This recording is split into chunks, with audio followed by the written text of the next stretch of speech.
For example, like grocery shop, we heard a lot of conversation about the CPGs using the social media platforms as a new way to go direct, right? They're having that direct relationship with the consumer at point of inspiration, and even trying to get them to purchase from a variety of retailers on the back end, where the retail decision is almost an afterthought, depending on where you want to fulfill your product from.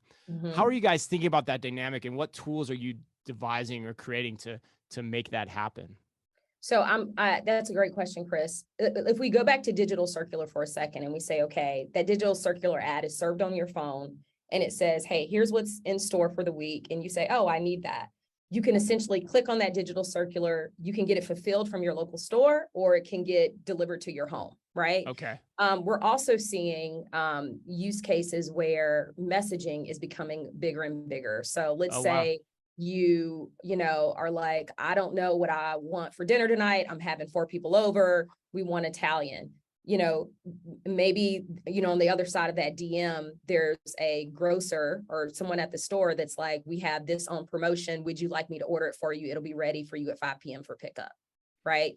And so these are all applications and tools that you can do through Instagram to help, accelerate the shopping experience through social media. So that, again, as customers, are thinking about this hybrid experience, they're on our platform, they want to also shop. They don't have to decide, which to use. They can use them both at the same time. So I want to make sure I heard that right. So you're saying you're seeing people use the platform, and then it's evolving to the point where the brands or the retailers are messaging directly with the consumer about the certain activities they want to take to help aid in the convenience aspect of how they want to shop. Absolutely. And I would also say this, like the underpin of this is going back to discovery, right? So typically, if you're like me, you're going into the grocery store and I'm like, I need eggs, I need milk, and I need bread, and I'm going to hit the grocery store, right? But what we're seeing now is people are spending more time in the grocery store. Let's say you do have time. Yeah. And so maybe, a grocer wants you to discover more products. They want you to go down more aisles.